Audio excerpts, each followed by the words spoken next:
Hello, everybody, and welcome back to the Amazing Race Rewind podcast, the podcast where we rewind back in time to watch the earliest seasons of The Amazing Race for the first time. My name is Andrew. And I'm Jill. And we're here today with Season 4, Episode 7 of the show. We're at the final 6. Yeah. I don't know. I was surprised that Tian and Jeree are still here, I guess, at final 6. They're the top 6. Honestly, some of the teams that are here, I would not have bet they would have made it this far. But also, when you look at who's been eliminated, you know what? It's predictable, it's not predictable, it's whatever. Yeah. This leg, overall, it was a lot of traveling. Like, there wasn't a lot of racing it was a travel leg. And stuff. It's like, we were on minute, 25, and we haven't even gotten to the first task yet. It was like, wow, the roadblock and the detour occurred within, what was it? Like, the roadblock and the detour occurred within probably 10 minutes of each other, from minute 30 to minute 40. Yeah, and there wasn't really much to report on those either. Very animal forward episode. I don't know if all the animal things would fly today. I think PETA would be canceling them from these tasks.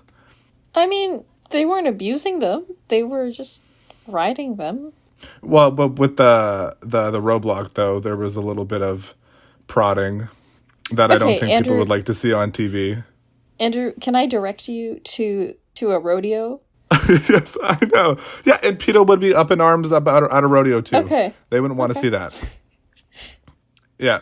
So we're starting off at the Gateway of India, where we ended the last episode with David and Jeff at 12:51 a.m. And they're instructed to travel to the town of Panville and then to travel 861 miles by train to the Ernakulam. Do you have this? In Ernakulam? Yeah, junction to find their next clue. So it's going to be a really long, like 24, 25-hour train ride. And David and Jeff here, they've talked about how they've really ramped up. They've been doing well recently, but I don't have an impression of them still. I don't care about them. They're just two guys. I don't have anything to say. Raken and Chip depart about 6 minutes later, and David and Jeff, they learn that the train doesn't leave until 11 a.m., so they have to stay all night, and then we realize this is going to be a bunching up point. The other teams depart, Kelly, John, Millie, Chuck, Tian, and Jeree. They kind of make a little bit of a big deal about the journey to the station, especially with Tian and Jeree here. Yeah. I don't know. I feel like there was just so little that actually happened that they just kind of had to show you everything. Well, okay, so yeah, we see Tian and Jeree. Their taxi driver is taking them en route to the train station and is driving on the wrong side of the highway. This is another movie that I know all the time. I tell you to watch. Have you seen Planes, Trains, and Automobiles? No. Oh my goodness. If anyone who's seen and knows Planes, Trains, and Automobiles, great movie. I love that movie. There's a scene where Steve Martin and John Candy are in the rental car, and they're going down what happens? I don't know how they end up like this, but the car spins out, and then they just keep driving down the highway, and then they're parallel to another highway, and they're going the same direction as the car on the other highway, which means they're going the wrong way, and then it becomes this whole thing, and they end up driving between straight through two semis, and there's it's really funny. I didn't do a good job of explaining it, but it's felt like a Planes, Trains, and Automobiles moment for me. So yeah, and Tian and Jeree were living it. They were living it. They were in the back seat. They said, "OMG, what is going on?" I would be too. Because also, they think that what they said is their car didn't have his lights on. Oh, didn't they say that? So he was just. They're like basically on the shoulder, going down the wrong way. The car doesn't have the lights on. It's a conundrum. So that happens. John and Al get some tips from their taxi driver to take the taxi from Victoria Terminal to the station, which is like, okay, cool tip, but it, again, doesn't make a difference. Okay, teams go to a hotel. Kelly and John here have a little debate about what time they're going to wake up. It's not a debate, though. Well, it's an attempted debate, but Kelly won't. No, because Kelly she says she's leaving at 6 a.m. or nothing. Yeah. John says, well, why don't we leave at 7? Kelly says she wants to beat the traffic. And she says it's 6 a.m. or nothing. So we're really 6 a.m. or nothing. Yeah, we're really grasping at straws here. If like our big drama for the beginning of this episode is what time are we going to wake up? That's honestly, that's. I never thought about it like that, but yeah. It's like, is it going to be 6 or is it going to be 7? It turns out it's going to be 6. Dave and Jeff get dropped off at Old Panville Station as opposed to the new Panville Station, which has opened fairly recently, I guess. But the old station just happens to be someone's house. Yeah, and so they're like, the taxi cab driver knocks on the door and like just wakes these two guys up. I don't know, but they're nice enough, and they instruct him that, oh, the new one's over there. Yeah, I would assume they get this fairly often. Yeah, it's just like that micro moment of really, like, this is all that's happened. Because they end up going to the station, they decide they don't want to sleep there. They go get a hotel, and then Riken and Chip and Tian and Jeree show up, but they decide to sleep there. Yes, okay, but could you imagine living at an old station and having, like, because I would believe it'd be quite a common occurrence for tourists or people to come to your house thinking that it's a train station. You just put up a sign. I guess so. They could have put up a sign, this is old. Yeah, but interesting. Okay. So yeah, you said Riken, Chip, Tian, Jeree sleep at the station. We have a little bit more of like reflection about where they are in India and like all the poverty that they're seeing.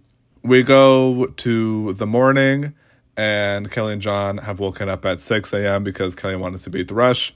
And Kelly and John are going on the train. And this is perhaps maybe one of the most like horrible things that somebody has done to their partner on the show. Like, that is so mean. So horrible. So Kelly has trauma from the train of being groped, et cetera, from last episode. Rightfully so. Yeah. So rightfully so. She is asking John to watch her back. Mind you, this train is not as packed as the other one was. Like, there's space to stand, but she's kind of standing off to the side, and she's kind of saying to John that, you know, those guys, they're looking at me. I'm not comfortable. She just keeps repeating it. Can you please watch my back? And she's just trying to stand as close to him as possible. Like, please watch my back. I'm uncomfortable. I don't like the way they're looking at me. Yeah. Evidently is in distress and paranoid about this. But John takes this moment. He says, this would make a really hilarious prank. Hilarious. He said, this would be LOL moment if I were to grab my fiance's back end when she is afraid of being groped. Yeah, and she's obviously not happy.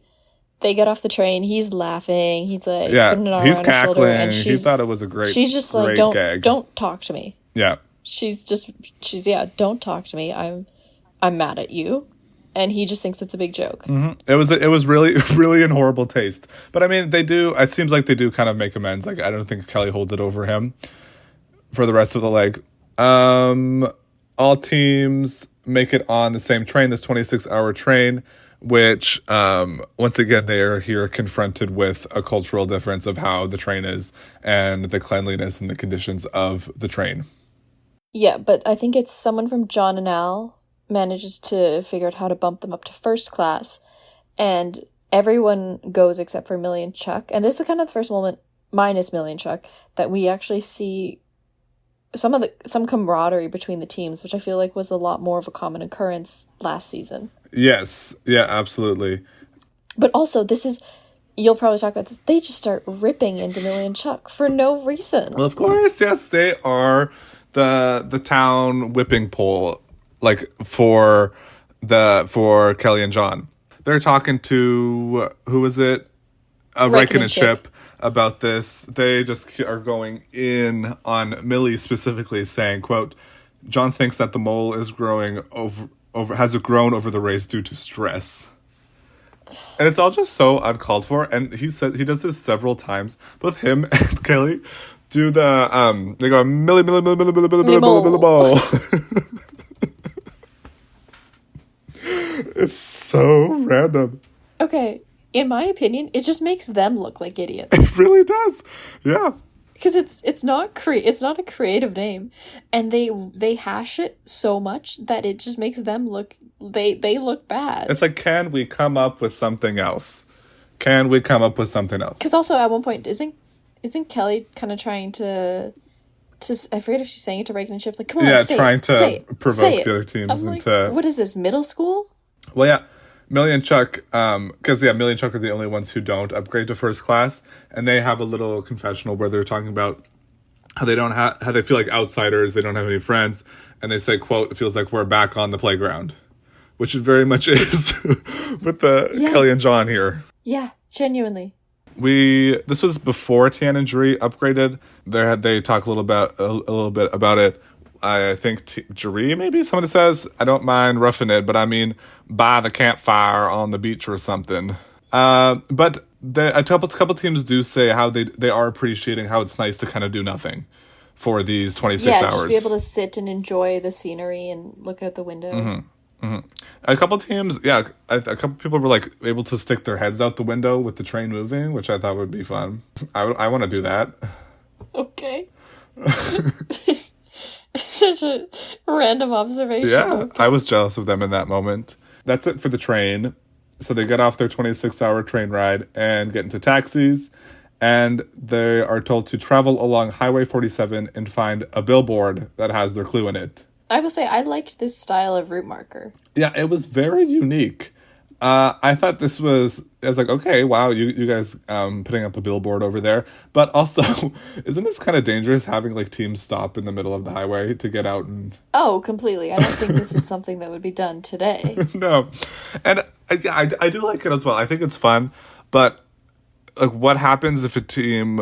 I think it could be like really detrimental for a team if they like drive past it and miss it.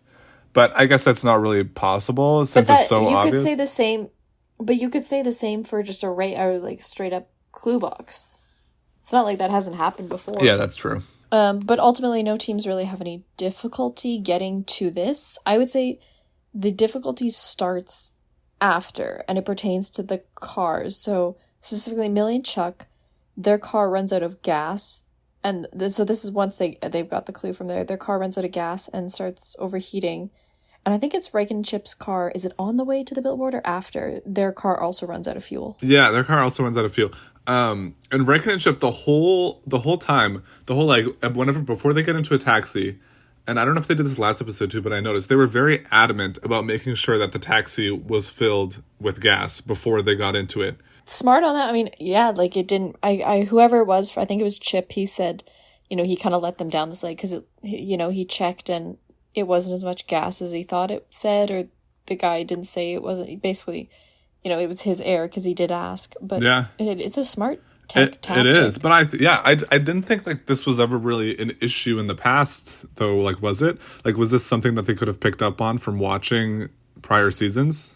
Maybe. I also think with this, with this episode, you're in what doesn't appear to be as urban as the city they were in prior. Yeah, so they're definitely in like more rural India. It's more rural. You don't have gas available at every corner, so you have to be more mindful of that. And also, you don't know how far you're going to be traveling. Because after they get the clue from the billboard, they're instructed to drive. I think it was about roughly 25 miles to I forget what it's called, but it's. Do you have the name of the bull racing place? Oh, it's like some sort of. They said some sort of like sports field or something. Yeah, they have to drive about 25 miles to a sports field where their roadblock. Oh, at the Alepe sports field. Yeah, or something. Yeah, Alepe or something. Mm-hmm. Anyway, but so you are driving, good distances. Yeah, because I thought this was interesting to see them doing this because I think it did also put them behind a little bit with them like talking and like making sure about their gas. But I mean, ultimately they did end up running out of gas, so it didn't help them too much, I guess, in this case. No. Yeah, I was gonna say Kelly and John. We see a little clip of them talking about Millie and Chuck. I guess they like passed each other. It's like, oh, she didn't even wave at us. She does not like us. What did we do?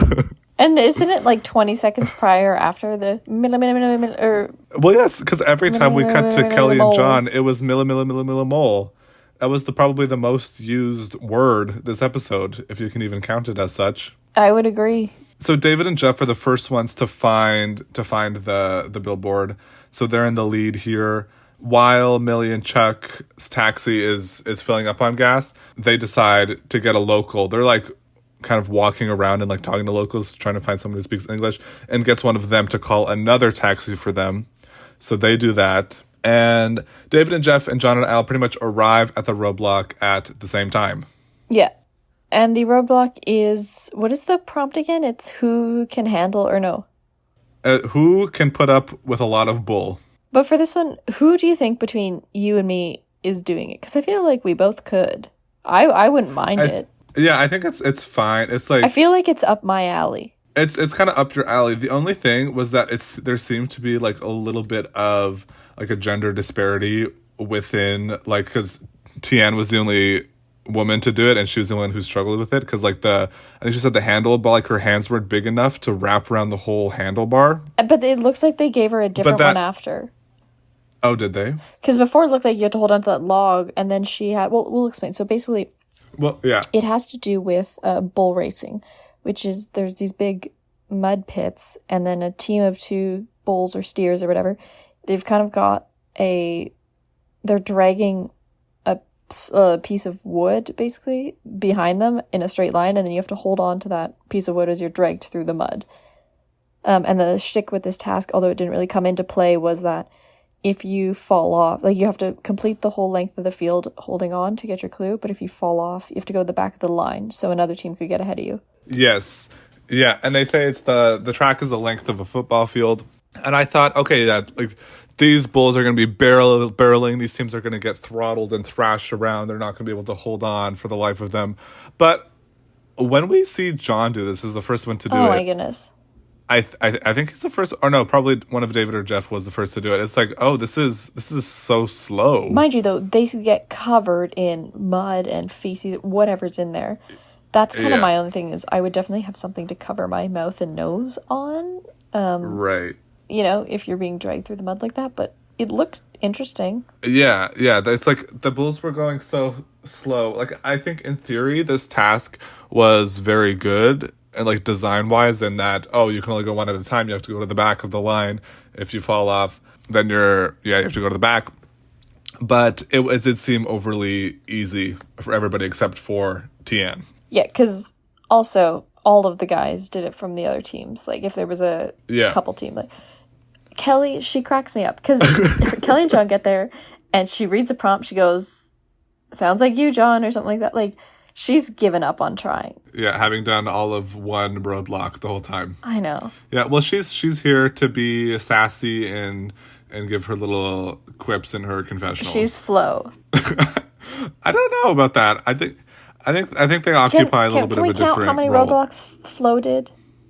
Oh, that's what you mean. Yeah. I thought you were talking about like her character was like no, Flo. But it's like, that same dynamic of like the... Yes. Anyway. I know. Yes. Okay, that is correct. Okay, my other thing that I had to comment on here was Tian is the one who does it from Tian and Jury. We already mentioned she has trouble holding on, but she doesn't tie her hair up. Like maybe this is just me as like a girl thing.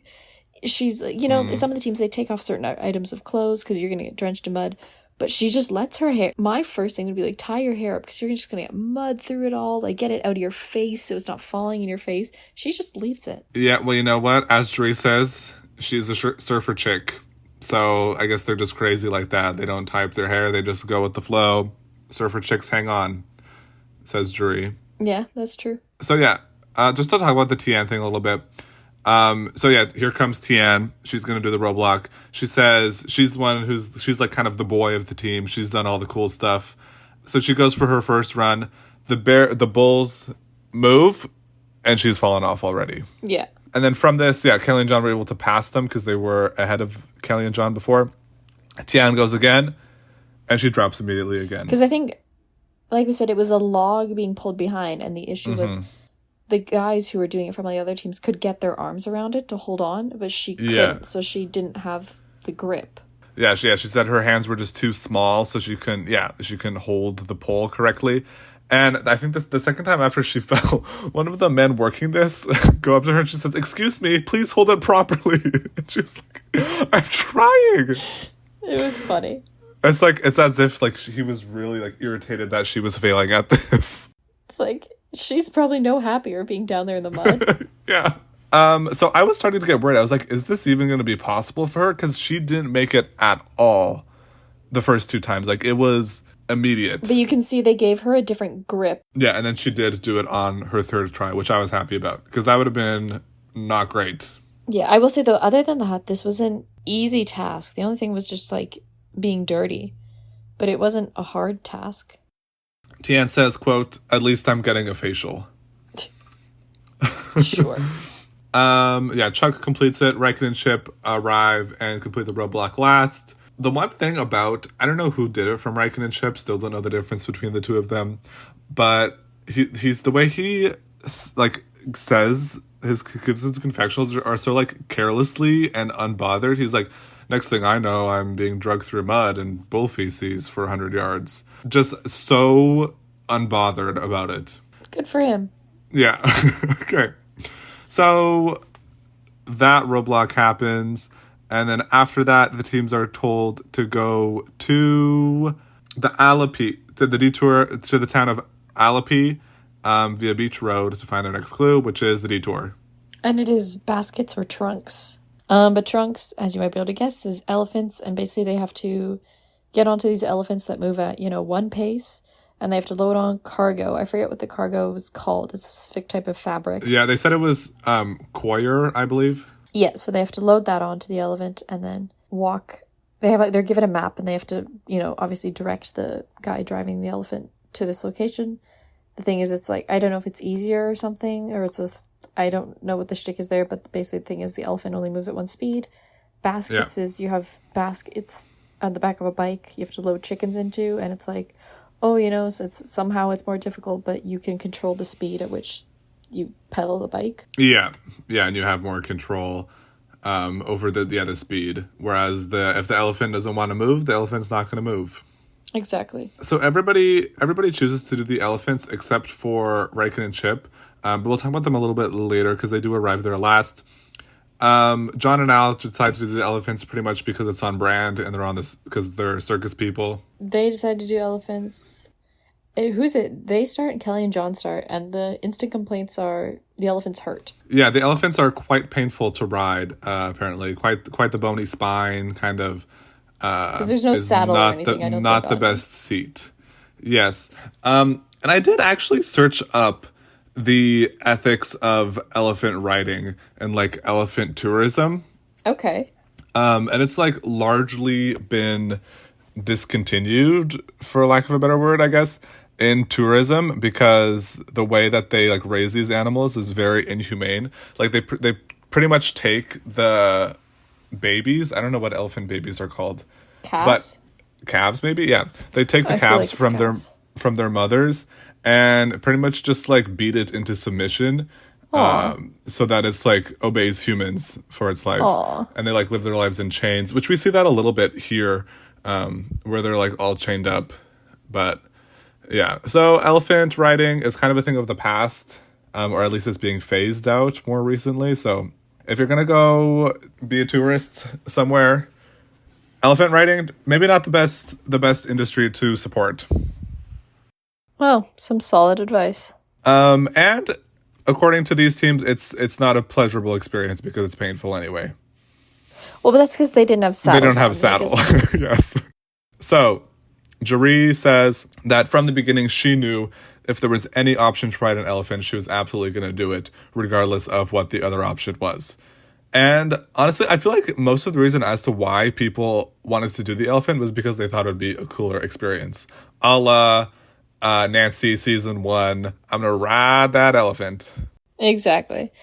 But what's funny is it's Jeree that says that, right? Yeah.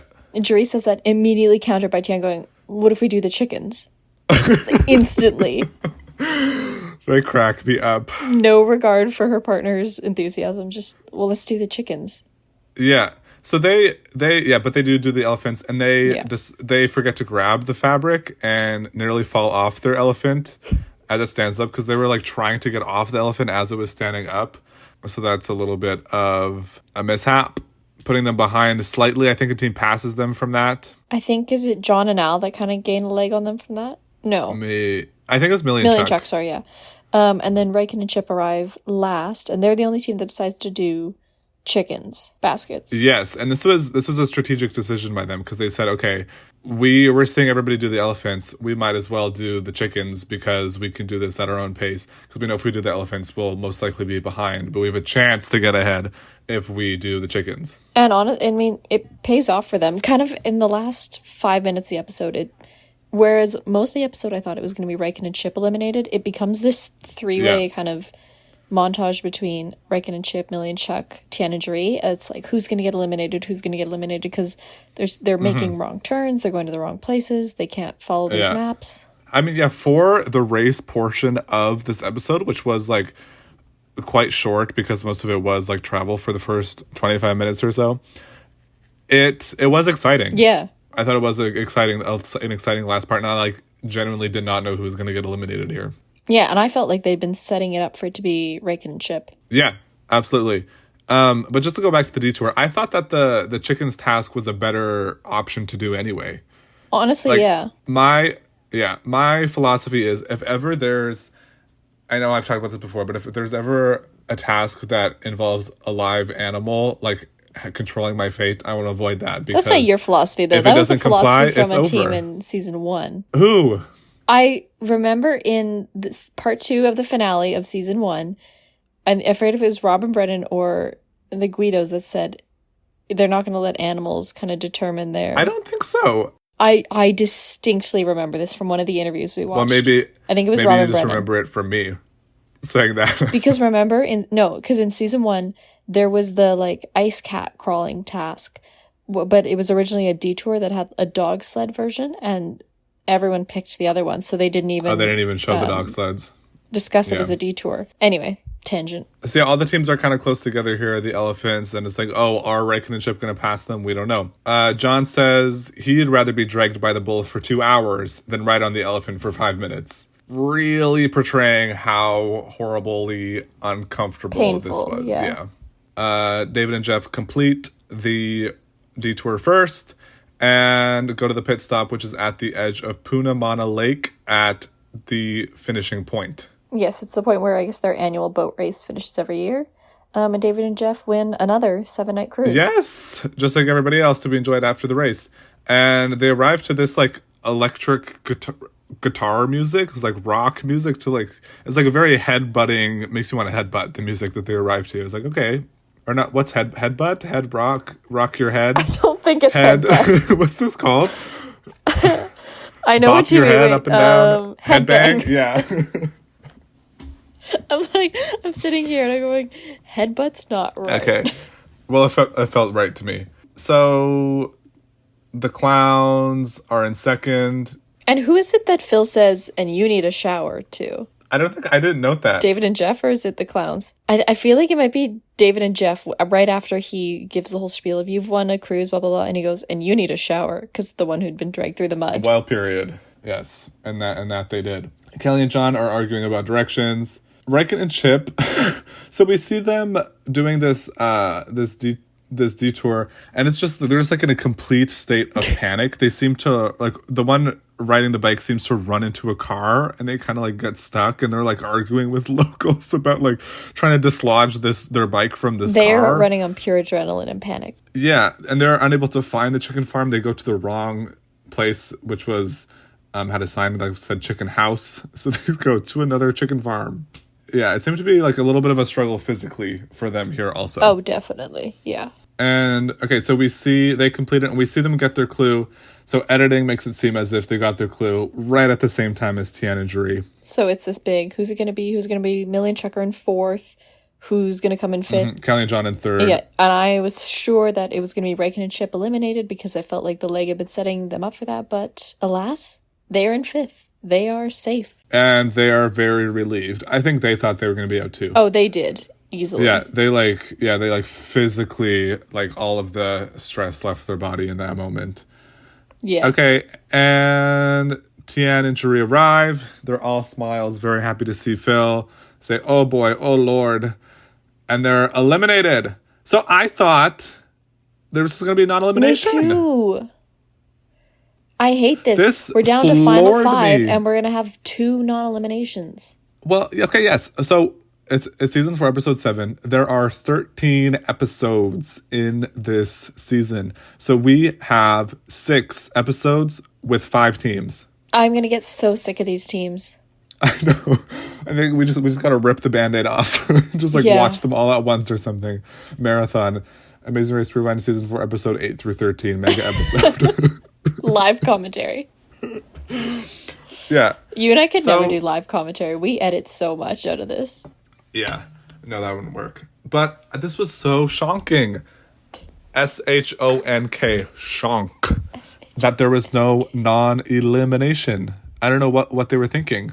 I know, but Tian and Dre, honestly, they took this in good spirits. They were definitely a team I worried about earlier on when they were fighting all the time, that when they get eliminated, it would be this really discouraging, kind of angry. But no, they were fine. Yeah, and they did kind of bounce back these past 2 legs. I thought they were becoming a little bit more enjoyable. They were definitely having more fun, cheering each other on, having a little bit more banter between the two that wasn't so derogatory and aggressive. It was more lighthearted and fun. But they have a good little moment. They're like, oh, we thought we were a strong team. We deserve to be here, so this is disappointing. And they end off with a quote, maybe arguing was better because we stopped fighting and now we've lost. So, yes, maybe the functional dysfunctionalism worked better for them. Functional dysfunction? Sometimes it's the key. Sometimes. So we're going to see these 5 teams. Next episode has to be a non-elimination. Because historically also, I think that the final 6, it was non-elimination the past 3 seasons. Yeah. Yeah, so I don't know who thought this would be a good idea. I'm interested to see when this will change. I'm very interested to see if this will change. Because I don't know how they thought, okay, this would be more fascinating, because maybe they're thinking we'll just really get to know these teams so that by the time we get to the finale, people are more invested in just these 5 teams. You just spend so much time with these people that it's like, okay, I'm done. I want you to be eliminated. Bye. Yeah, no, that's how I feel too. And I'd rather have more people to be entertained by, but here we are, especially this group. The only people I'm seated for are Kelly and John. Yeah, that's fair. Okay, well, that's it for this episode. Another relatively short one. Yeah, no, it was... I mean, no, this will be about... They'll probably cut down to 35 half hour, yeah. But yeah, that's it for us. You can follow us on Instagram at Amazing Race Rewind. You can send us an email at amazingracerewind@gmail.com. Rate us 5 stars, Spotify, Apple Podcasts, anywhere you get your podcasts. And Jill? And then we have the Buy Us a Coffee page where I post usually the day before or the day of, anytime there's a new episode drop.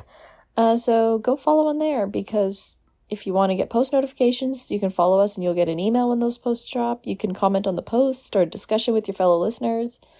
There's a lot of you viewing those posts. We're getting, 80, 90 views on each post, so don't be shy. Which is astounding to me. I don't know who's on there. Exactly. We want to know who you are. Okay. But that's all. Anyway, we'll see you next time. Au revoir. Bye.